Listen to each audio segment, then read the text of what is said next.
Good afternoon. Our topic for today is about modern HMI development, some of the challenges that are faced these days, and how we can leverage the benefits of modern development tool chains like Flutter.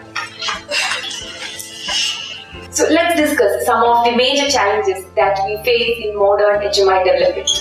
As you all know, this is the era of software-defined vehicles. So more and more advanced technologies are coming into the vehicles. Our vehicles are becoming complex. In such a scenario, the need for intuitive and interactive human-machine interfaces are also increasing. You know why?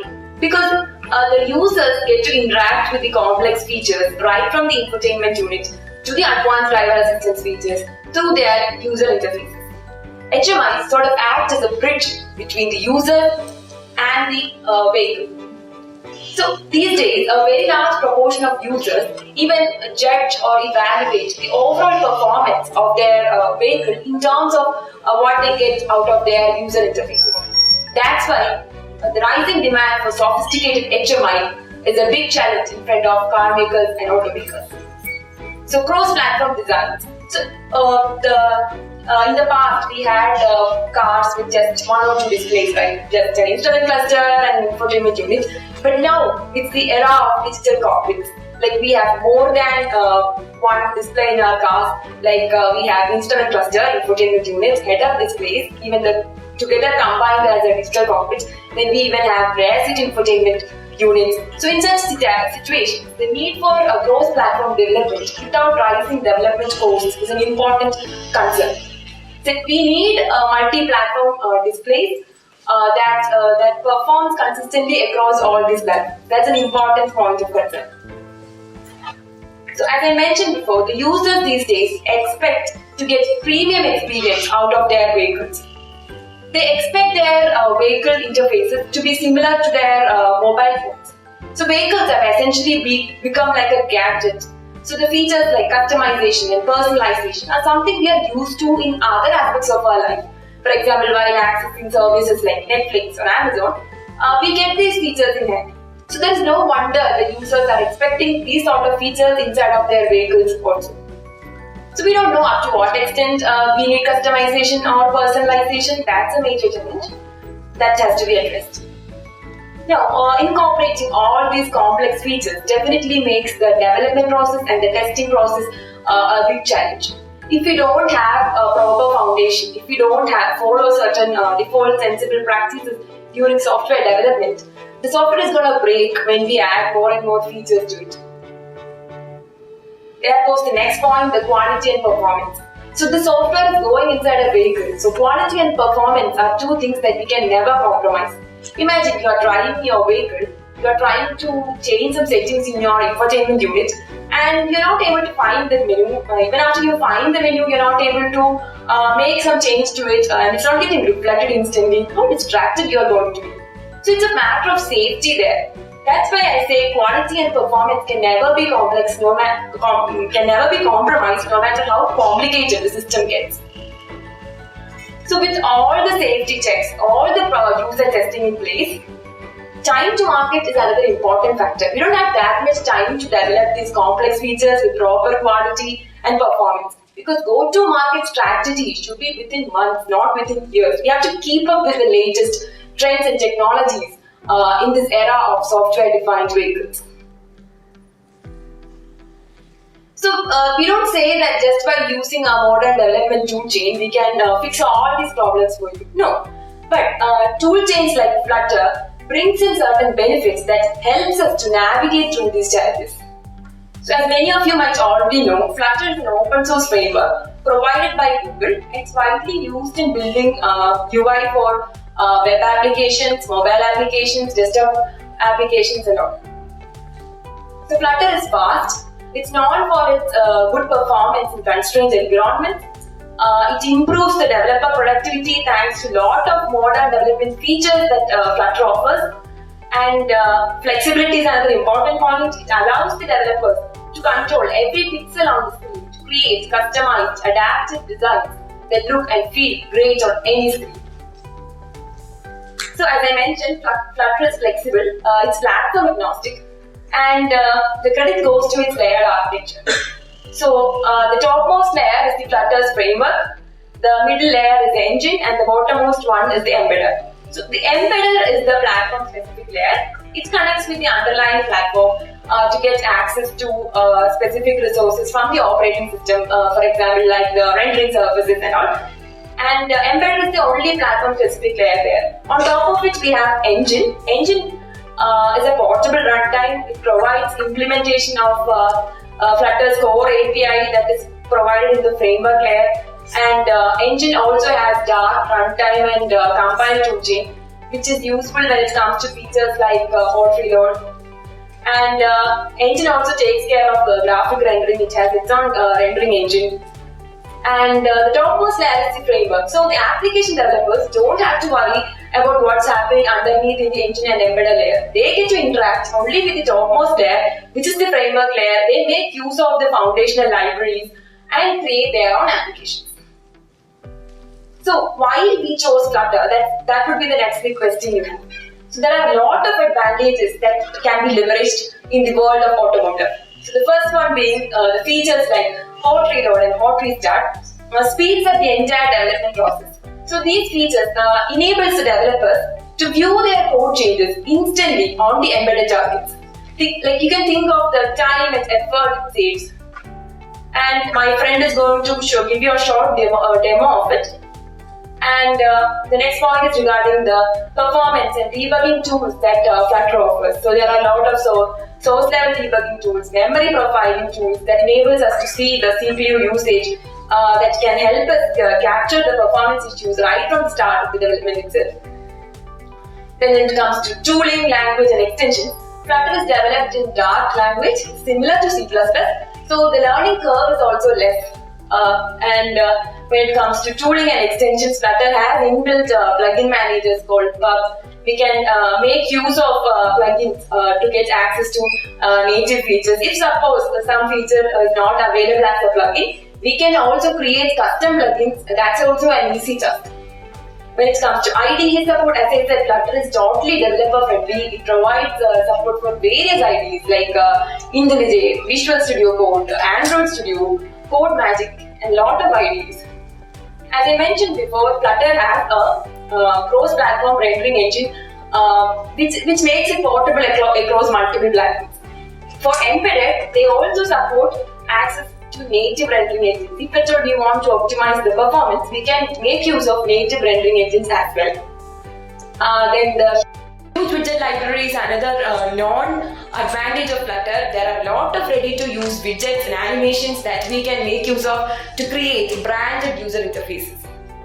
The importance of automated testing and deployment might be known to everybody. It definitely helps in capturing the issues or the bugs in the software development process right from the development pipeline itself. So if we combine it with certain default sensible practices, we can make sure that the software which we deliver has good quality and performance. So Flutter also provides features like golden tests that automates even GUI testing.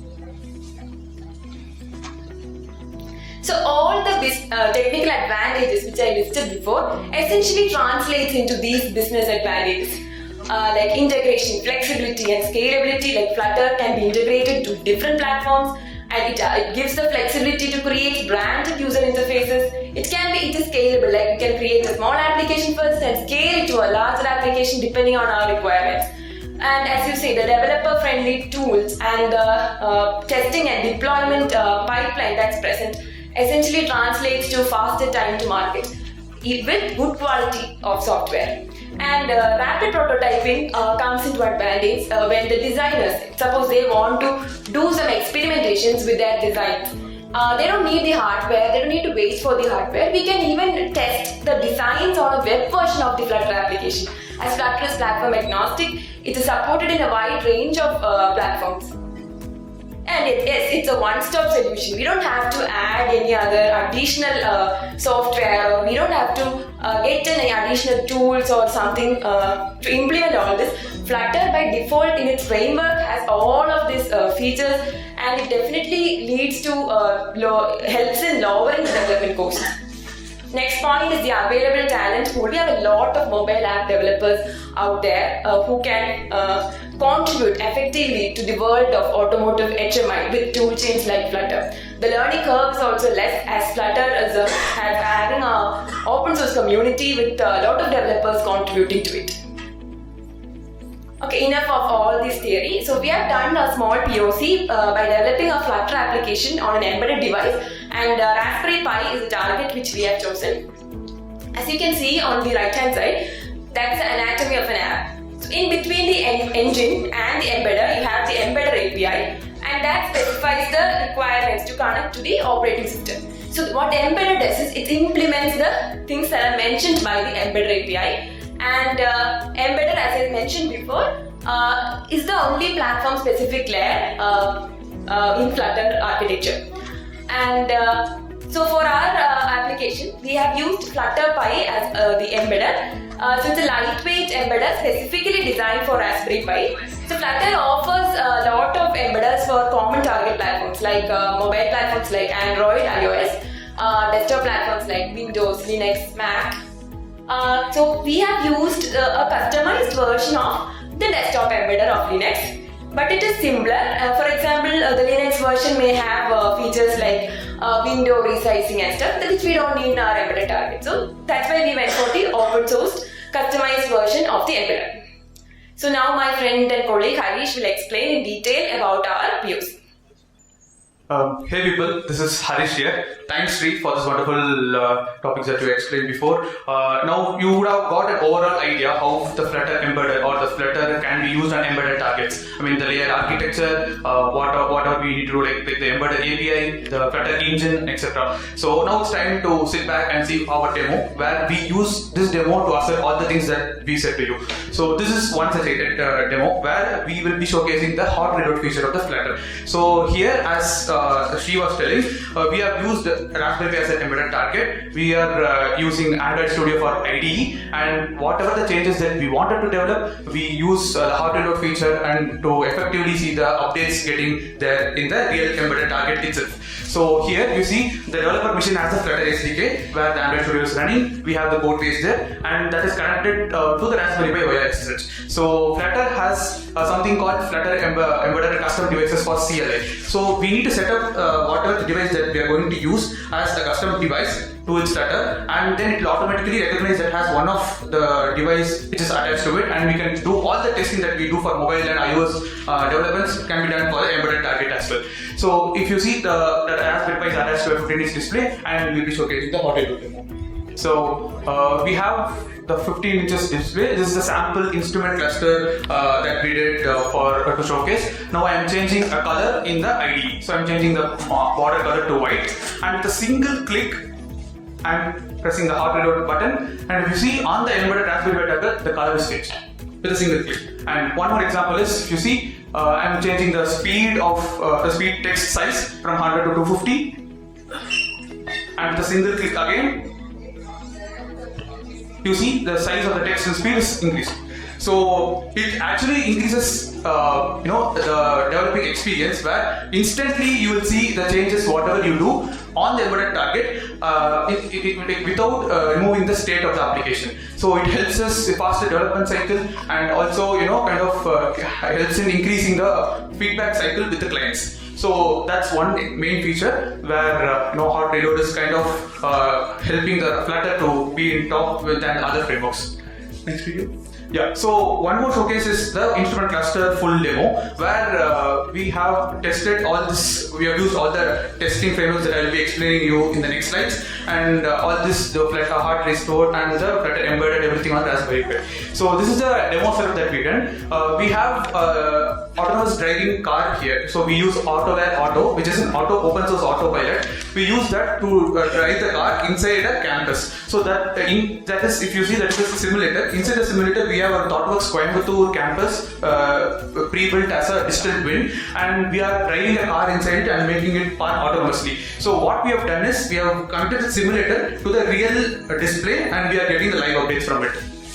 So this is the second video. If you see, we have a simple instrument cluster. The target is Raspberry Pi and Raspbian OS. Top is the LG SVL simulator where we are running the car, and in the right is the Arbus is ROS 2. We are setting the goal position where it needs to park. I'm setting the position. Instantly the car starts moving and you can see the updates on the display simultaneously. So this is a simple demo that we have done. In this demo we have made use of indicators, speed, the time and the gear.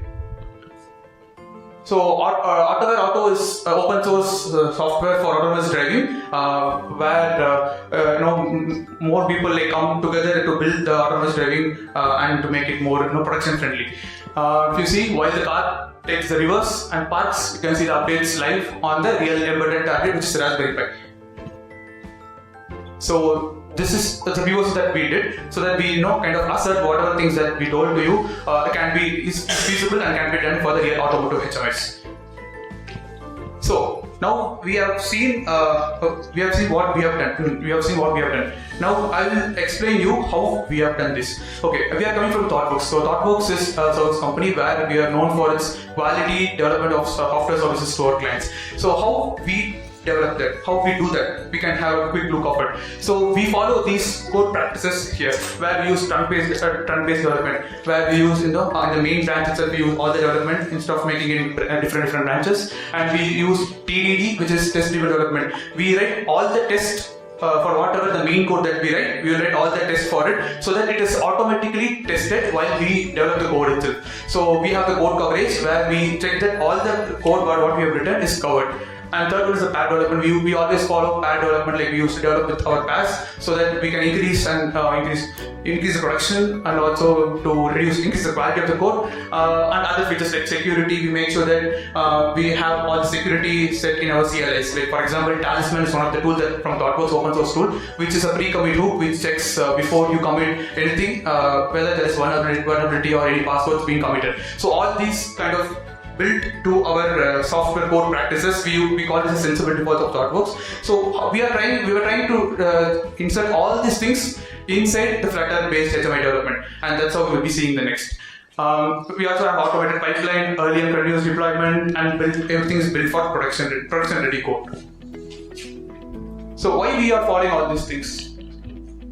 So we wanted to increase the deployment frequency. For example, if the client comes and they are asking new features, we want to increase it very quickly by doing all the tests and increasing the quality. And we also reduce the mean time to recovery. We are reducing the lead time for changes, and we want to reduce the change failure rates. So since Flutter, one feature is hard to load and other features that we were talking about kind of helps us do everything on top of it. We are actually advocating Flutter for the upcoming upcoming HMI development softwares. So yeah, in order to do the automated testing and in order to add this application in part of pipeline, we will have a proper test. As I said before, the code coverage or the test coverage should be covered fully or all the tests so that we have quality code and there is no unused code lying in our code base. So there is 3 types of tests which is offered by the Flutter's Flutter's SDK itself out of the box. The 3 things is like unit test, which is very huge. We need to have multiple unit tests, and since it is white box, you can tell that it requires a lot of code knowledge to implement that test. Second comes the integration test. We call it as widget test. Widget is like Flutter is actually built upon widgets. So we use integration test called widget test, which actually checks whether the button or the screen which needs to pop up is actually popped up or not, and whether it's able to communicate with the backend. So that is the integration test. And final is the UI end-to-end testing. So which actually does the full application testing, what it should work and whether it's working properly in the part of pipeline. So we don't need to do any manual testing. Everything is done automatically on pipeline.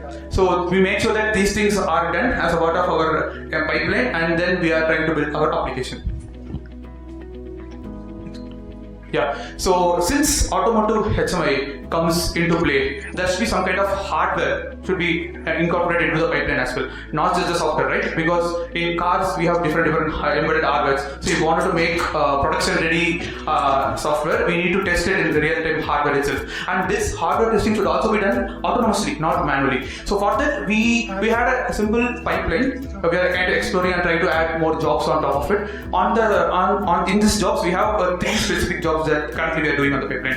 One is the software in loop testing. testing, where we are trying to build our application to the particular architecture in which the target device is. For example, Raspberry is ARC64, like ARM64. We are trying to run our application on ARM64 target inside QEMU, an open source simulator that I'll be talking to you later. And next comes the building the hardware target image and autonomously deploying it and kind of flashing the image to the target. And finally is hardware loop testing. We are testing all the features of the application in the hardware itself.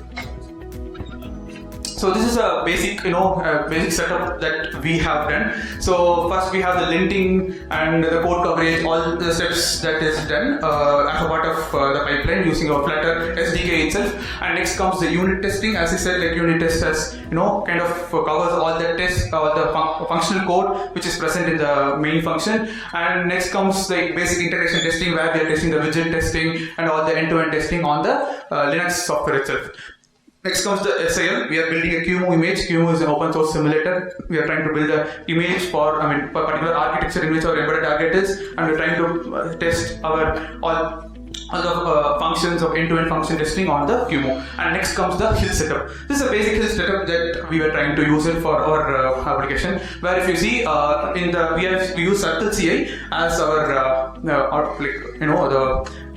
the provider, the pipeline provider. So there we does all this lint, unit testing, widget testing, integration testing. After that, we have a self-hosted runner which is running in our laptop or our Linux machine that will connect to the Raspberry Pi via SSH, and that Raspberry Pi is connected to a 15-inch display. So as a part of pipeline, when the next step comes, when the HIL setup comes, the data will be, the application will be downloaded and it will autonomously flash into the target, and we done all the testing and we are asserting whether all the tests is passed, and then we are uploading to the pipeline, and we are going for the next staging environment and production environment.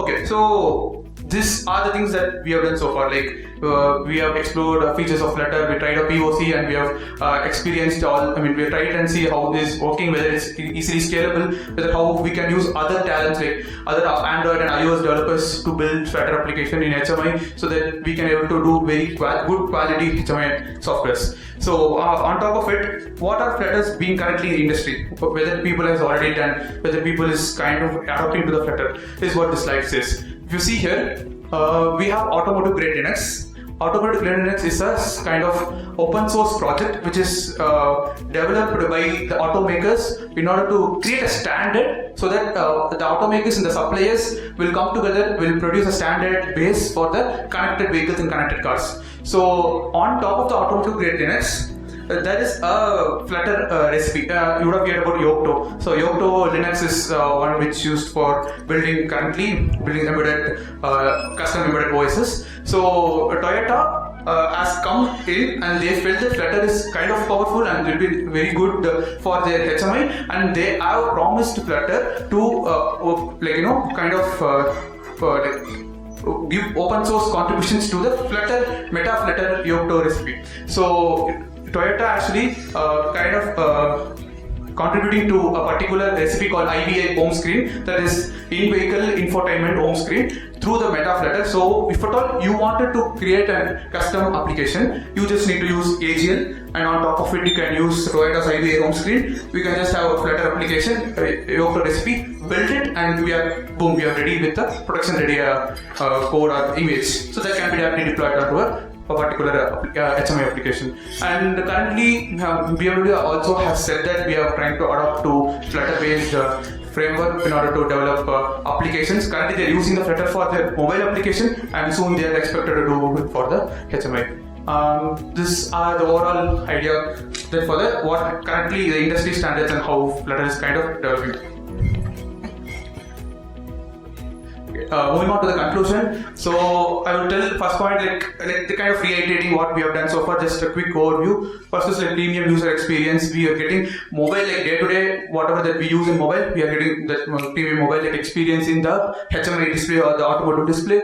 We have enhanced the developer experience, like I said, hard reload and hard restart. So we can actually increase the feedback time with the clients, and also we can get the design ready very quickly. And since this Flutter is kind of multi-platform, you can just build one application, single code, and you can deploy it everywhere. Like you can send the web application to your clients and tell them whether it's properly done or whether UI is correctly or not. And if they said okay, we can go for the next step. So I can increase our development cycles very quicker and assure quality and performance, as we have set up the pipelines, automated pipelines, and testing everything like what quality, the code coverage, linting, etc. on pipeline. We can assure that the quality and performance will be good and lightweight builds. So as I said before, Flutter can be deployed. Now currently it's working for Linux, Android, iOS, desktop, etc. So if at all you wanted to run our application on top of Android Auto, you can use it, or on top of Android Automotive Linux, you can use it. Otherwise, a proprietary Linux, you can use it. So one single code base, you can use it everywhere. Android Auto, custom based Linux OS, and you can also build your own Linux and just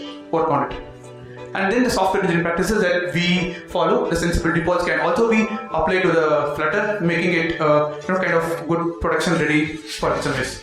That actually Flutter is, that Flutter is backed by Google. It's like kind of introduced by Google. It's open source, and there are a lot of community there all over India and all over the world. So there will be quicker debugs. Like if you face engineering, we can able to get help from the community. And there are a lot of other features like other libraries that is coming around. One such example we have also tested is Flutter Rust Bridge. So if I think you would have known about Rust.